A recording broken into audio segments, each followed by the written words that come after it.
বিসমিল্লাহির রহমানির রহিম। দর্শক বন্ধুরা, আপনাদেরকে একটি বিষয় অবগত করার জন্য আজকের এই ভিডিওটি তৈরি করেছি। পোলট্রি মুরগি বিক্রি করার শেষে কিন্তু আসলে লিডার যে পরিষ্কার করতে হয়, যে জায়গায় মুরগি রাখা হয় সেই মুরগির জায়গাটা ভালো করে পরিষ্কার করতে হয়। সেই জায়গাটা আপনাদেরকে দেখানোর চেষ্টা করতেছি। আপনারা দেখতেছেন এই রুমে কিন্তু মূলত আমি পোলট্রি মুরগি লাগিয়েছিলাম, সেই ভিডিও কিন্তু আপনাদেরকে দিয়েছিলাম আমি। আর সেইখান থেকে কিন্তু পোলট্রি মুরগি আমার বিক্রি করা শেষ হয়েছে। আপনাদেরকে যদি একটি কথা জানাই, 160 পিস পোলট্রি মুরগি আমি লাগিয়েছিলাম এখানে। আর 160 পিস পোলট্রি বিক্রি করে সকল খরচ বাদ দিয়ে কিন্তু আমি প্রায় 10,500 টাকার মতো ইনকাম করেছি।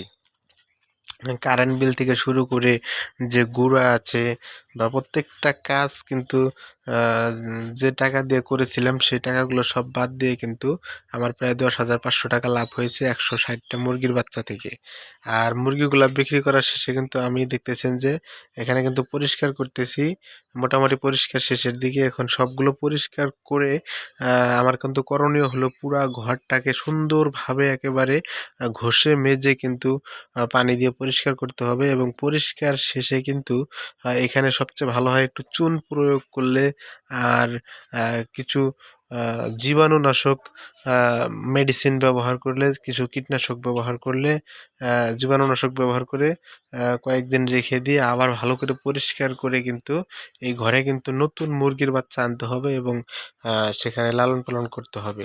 সেই লিডার কিন্তু আজকে আমরা পরিষ্কার করতেছি। আপনারা যদি এইভাবে যদি পরিষ্কার যদি না করেন তাহলে কিন্তু আসলে হবে না।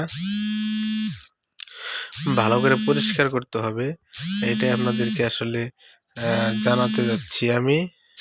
অবশ্যই কিন্তু আপনারা